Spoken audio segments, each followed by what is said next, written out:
Start कर रहे हैं हम अपने अबाउट इन्वेंटरी एंड वेंडर्स। अब पीएचडी में काम करने से पहले कुछ चीज़ें हैं जो मैं आपको बताना चाहूँगा अबाउट इन्वेंटरी एंड वेंडर्स। हम कैसे एंटर करेंगे और क्या एंटर करेंगे, कैसे प्रोसेस फॉलो करेगा। अब यहाँ पर मैंने रेड फॉन्ट में मेंशन किया हुआ है, making yourself ready to cell.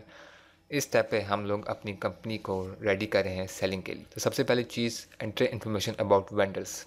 अब वेंडर्स क्या है, मैंने यहाँ 3 पॉइंट्स दिए हुए, प्रोवाइडर ऑफ रॉ मटेरियल्स या फिनिश प्रोडक्ट्स। अब हो सकता है मेरी कंपनी एक मैन्युफैक्चरिंग कंपनी हो, तो उसमें जो मेरे वेंडर्स होंगे वो मुझे रॉ मटेरियल प्रोवाइड करेंगे और उसके मैं फिनिश प्रोडक्ट्स बनाऊंगा और उनको आगे भी सेल करूंगा। और ये भी हो सकता है कि मैं डिस्ट्रीब्यूटर हूँ, तो मेरे वेंडर्स मुझे फिनिश प्रोडक्ट देंगे और मैं उनको आगे डिस्ट्रीब्यूट या आगे फर्दर रिटेल आउटलेट अगर मेरा हो तो मैं उनको आगे सेल करूँगा। और फिर हमारे service providers.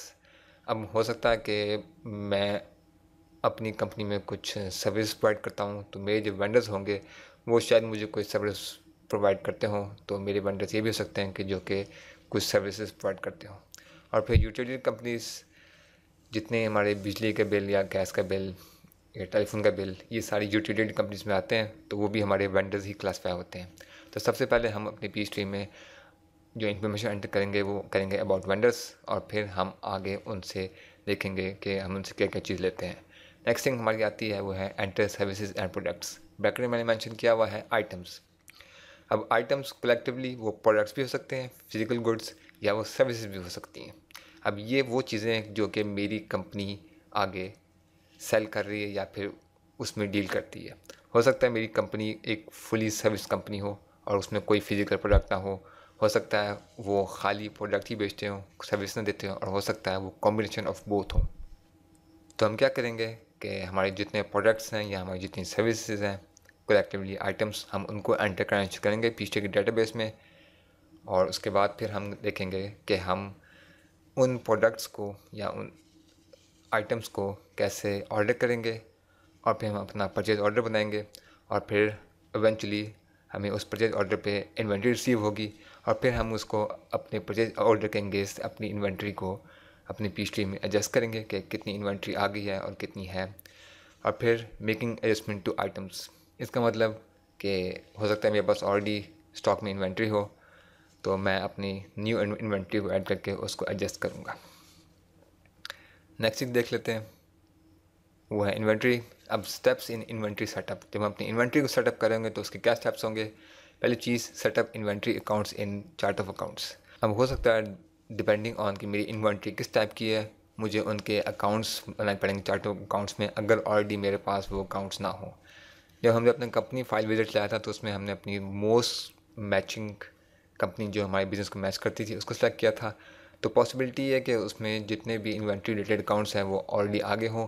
But again as a reminder, मैं आपको कहा था कि ज़ुइनी के चार्ट ऑफ अकाउंट्स की जो विजिट की फ़ाइल है वो एक्यूरेटली आपकी कंपनी को रिप्रेजेंट करती हो। आपको काफ़ी अकाउंट डिलीट भी करने पड़ेंगे और काफ़ी सारे अकाउंट्स ऐड भी करने पड़ेंगे। तो हम अपने जो इन्वेंट्री रिलेटेड अकाउंट्स हैं उनको पहले चार्ट ऑफ अकाउंट्स में ऐड करेंगे। फिर setting defaults for vendor inventory. अब पीएचडी में जो ग्लोबल डिफ़ॉल्ट्स होती हैं, उसके अलावा हर एक चीज़ की अपनी डिफ़ॉल्ट्स होती हैं, तो हम अपने वेंडर्स की डिफ़ॉल्ट्स को एंटर करेंगे या सेट करेंगे, और उसके साथ ही हम अपने इन्वेंट्री की डिफ़ॉल्ट्स को भी सेट करेंगे। फिर है एडिंग आइटम्स। हम क्या करेंगे, फिर हम अपने डेटाबेस में जो जो हमारी आइटम्स हैं, प्रोडक्ट्स हैं या सर्विसेज, हम उनको ऐड करना शुरू करेंगे। और फिर हैं ऑर्डरिंग आइटम्स। अब अगर तो हमारे वो फिज़िकल प्रोडक्ट्स हैं तो हम उनको ऑर्डर करेंगे, इवेंचुअली हम उनको रिसीव करेंगे और फिर हम उनको पे करेंगे। और फिर एंड में हम अपने जो इन्वेंट्री लेवल है उसको एडजस्ट करेंगे।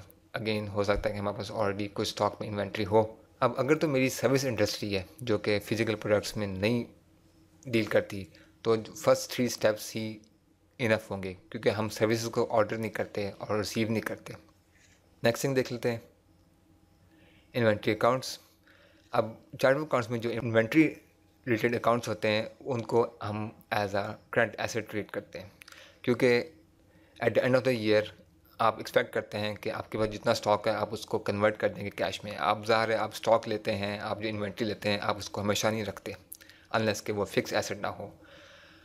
तो इन्वेंट्री होती है वो करंट एसेट ट्रीट होती है, और वो eight the end of the accounting year अमूमन वो सारी सेल आउट होती है या फिर वो रेडिली कैश में कन्वर्ट हो जाती है। Opening balances depends on company. अब ओपनिंग बैलेंस किसका है? ओपनिंग बैलेंस इन्वेंट्री का। अब आगे मैंने मेंशन किया हुआ है डिपेंड ऑन कंपनी, ये इसलिए कि हो सकता है कि आप ऑलरेडी एक इस्टेब्लिश बिजनेस हो और आपके पास कुछ स्टॉक आपकी इन्वेंट्री में हो, तो आप अपने स्टॉक का फिर ओपनिंग बैलेंस सेट करेंगे। अगर तो आप बिल्कुल ब्रांड न्यू कंपनी है तो ज़ाहिर सी बात है आपका जो ओपनिंग बैलेंस है वो ज़ीरो से स्टार्ट होगा। फिर हमारे पास inventory balance increases on purchases. ये सिंपल सी लॉजिक है। आपका जो इन्वेंट्री बैलेंस है वो इंक्रीज़ कब करेगा? जब आप इन्वेंट्री परचेज करेंगे। और फिर inventory balance decrease on sale. जब आप अपनी चीज़ें सेल आउट करेंगे तो आपका जो इन्वेंट्री बैलेंस है वो डिक्रीज़ करेगा। और फिर हम देखेंगे कि जब हमारे पास लॉसेस होते हैं due to wastage, theft, fire और वॉट, हम उनको कैसे एडजस्ट करेंगे। और फिर आखिर में adjusting physical inventory at the end of the period या 6 मंथ, जब भी आप अपनी इन्वेंट्री को एडजस्ट करते हैं तो आप जाके वो काउंट करते हैं कि आपकी इन्वेंट्री कितनी है और फिर उसको देखते हैं कि आपके पास बुक्स में कितनी क्वांटिटी दिखा रहा है। और फिर बेस्ड ऑन के कुछ लॉसेस हुए हैं तो वो फिर आप उनको एडजस्ट करते हैं अपनी इन्वेंट्री की फाइल में। नेक्स्ट चीज़ देख लेते हैं हम लोग, वो है इन्वेंट्री कॉस्टिंग, कि हम इन्वेंट्री की कॉस्टिंग कैसे करते हैं। अब पीएचट्री है वो 3 मेथड सपोर्ट करता है, जो कि अकाउंटिंग में भी अमूमन 3 मेथड ही दिए हैं, FIFO, LIFO and average. FIFO first in first out means के जो इन्वेंट्री आपकी पहले आई है वही पहले बाहर जाएगी। लास्ट इन फर्स्ट आउट, जो इन्वेंट्री आपकी लास्ट में आई है पहले वो निकलेगी। और फिर एवरेज, एवरेज में क्या करते हैं आप अपनी डिपेंडिंग ऑन कि आपकी हो सकता है जो आपकी इन्वेंट्री पहले आई हो 1 महीना उसकी प्राइस कुछ और हो, जो अब आई उसकी प्राइस कुछ और हो, तो आप उनकी एवरेज निकालते हैं और फिर आप इस तरह इन्वेंट्री की कॉस्टिंग करते हैं। अब हर मेथड का अपना फ़ायदा है, अपना प्लस पॉइंट है, अपना माइनस पॉइंट है। तो डिपेंडिंग ऑन कि आपकी कंपनी को कौन सा मेथड सूट करता है, इसके लिए आपको किसी कॉस्ट अकाउंटेंट से पूछना पड़ेगा और वही आपको बता सकेगा कि कौन सा मेथड है जो कि बेस्ट रहेगा आपकी कंपनी के लिए, इधर फाइफो, इधर लाइफो और एवरेज। आगे मैंने मेंशन किया हुआ है chosen method affects profit.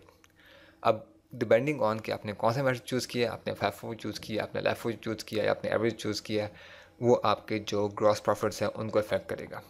Suppose आपने जो अपना इन्वेंट्री है उसको खरीदा था at low price last month, अब उस इन्वेंट्री की जो कॉस्ट है वो बढ़ चुकी है, तो इवेंचुअली आपके जो सेलिंग प्राइस है वो भी बढ़ेगी।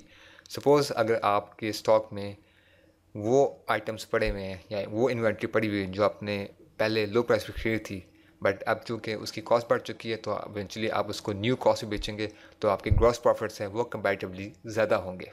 और सेम केस वर्क्स करता है इन अदर वे कि अगर आपकी लाइफो हो, फिर हमारी इन्वेंट्री कैलकुलेशन सिंपल फार्मूला जो हम यूज़ करते हैं वो है cost of items into ending inventory is equal to inventory value. अगर आपने अपनी इन्वेंट्री को वैल्यूएट करना हो, आप क्या करेंगे, आपके जो एंडिंग इन्वेंट्री है उसको मल्टीप्लाई करेंगे आपकी कॉस्ट ऑफ आइटम से।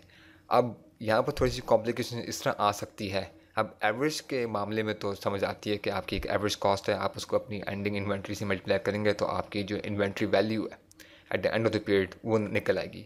बट अगर आपने फाइफो या लाइफो मेथड चूज़ किया हो तब ये चीज़ें बहुत कॉम्प्लिकेटेड हो जाएंगी और मैनुअली इसको कैलकुलेट करना काफ़ी मुश्किल हो जाएगा। और ये सब कुछ हमारे लिए पीएचडी बैकग्राउंड में करता है, हमें कोई ज़रूरत नहीं पड़ती ये देखने की कि हमारी इन्वेंट्री कौन सी किस कॉस्ट पे आई थी और उसमें कितना आइटम पड़ा हुआ है। ये सब कैलकुलेशन कि कितनी इन्वेंट्री कब आई, उस पर कौन सा मेथड हम यूज़ कर रहे हैं, इधर फाइफो या लाइफो, उसकी एंडिंग एक्यूरेट वैल्यू वो निकाल के एंड ऑफ द पीरियड आपके सामने रख देगा। अब हम देखेंगे कि हम लोग अपनी डिफ़ॉल्ट कैसे सेट करते हैं, वेंडर्स की और फिर इन्वेंट्री की।